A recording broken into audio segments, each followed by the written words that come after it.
महाराष्ट्र लोकांचे मत, लोकांचा विश्वास, आमची बातमी।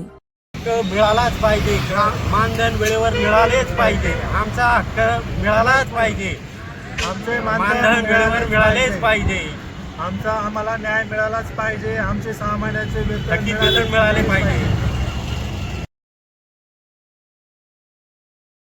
नमस्कार, मी केशवकांत बुलबुले, गट समन्वयक, स्वच्छ भारत मिशन, पंचायत समिती सिल्लोड, महाराष्ट्र राज्य गट संसाधन केंद्र यांच्या वतीने 1 जून 2026 पासून आम्ही सर्व गट संसाधन केंद्रातील सर्व कर्मचारी बेमुदत काम बंद आंदोलन करीत आहोत।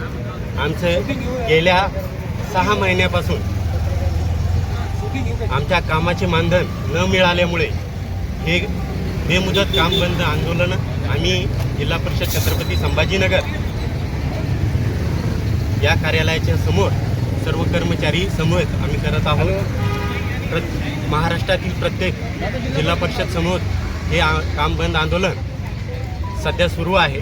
आमच्या काम बंद आंदोलनाचे प्रामुख्याने 3 टप्पे आहेत। आमचे जे काही 1 डिसेंबर 2025 ते मे 2026 पर्यंत आमचे मानधन अद्यापर्यंत मिळालेले नसल्यामुळे आम्ही हा पवित्र उचललेला आहे की आम्ही सगळ्यांनी कामावर बहिष्कार टाकून या बेमुदत काम बंद आंदोलन करायचे आहे, जेणेकरून शासनाला कुठंतरी आमच्या कामाची दखल घ्यावी आणि आमच्यावर होणारा जो अन्याय आहे, आमच्या कर्मचाऱ्यावर होणारा अन्याय आहे, जो की आम्ही शासन सेवेत असताना आम्ही जनतेला जी सेवा देतो, स्वच्छतेच्या बाबतीत असेल, त्यांच्या आरोग्याच्या बाबतीत असेल, आम्ही गावं हागणदारी मुक्त केली, पाण्याचा प्रश्न सोडवण्याचा प्रयत्न केला, पाणी शुद्ध गावाला कसे मिळेल याच्यासाठी आम्ही समन्वय साधतो।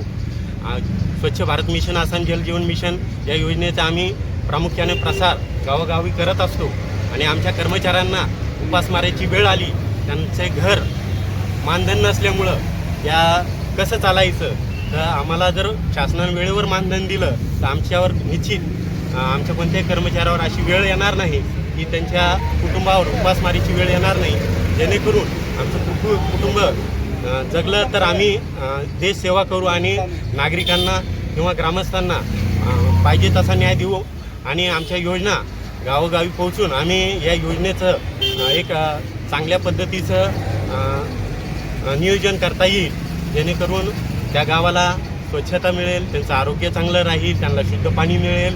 या योजनेची अंमलबजावणी आम्हाला गाव पातळीवर करता येईल।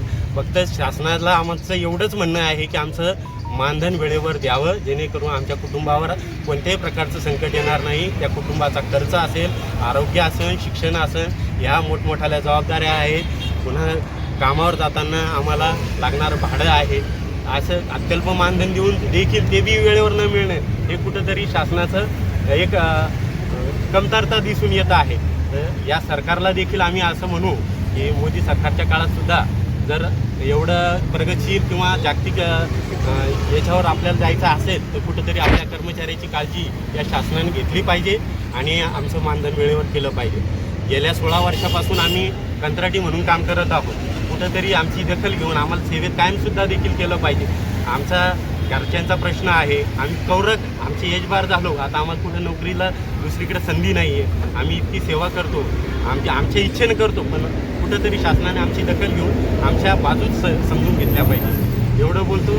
आणि आमचं तसेच 1 जून ते आता 5 जून आमचं इथं जिल्हा परिषद समोर काम बंद आंदोलन आहे, त्याच्यानंतर आमचा दुसरा टप्पा सुरू होणार आहे। 6 जूनपासून आम्ही जळगाव येथे जिल्हाधिकारी कार्यालय ते पाणीपुरवठा मंत्री गुलाबराव पाटील यांच्या निवासस्थानी आम्ही पदयात्रा काढून हे आंदोलन करणार आहोत। त्याच्यानंतर पुन्हा 9 तारखेपासून जिल्हा स्तरावर आम्ही काम बंद आंदोलन बेमुदत ठेवणार आहोत, जोपर्यंत आमचं मानधन मिळणार नाही। शासनाने याची दखल घ्यावी ही विनंती। आज आपल्यासोबत कोण कोण बसले? आज जिल्हा परिषद छत्रपती संभाजीनगर येथील सगळ्या तालुक्यातले 9 तालुके आहे, या 9 तालुक्याच्या पंचायत समितीचे सर्व गट संसाधन केंद्रातील कंत्राटी कर्मचारी, गट समन्वयक व समूह समन्वयक या ठिकाणी या काम बंद आंदोलनात सगळे 100% उपस्थित आहोत। आपलं नाव सांगा सर। माझं नाव केशवकांत बुलबुले, गट समन्वयक, स्वच्छ भारत मिशन, पंचायत समिती सिल्लोड।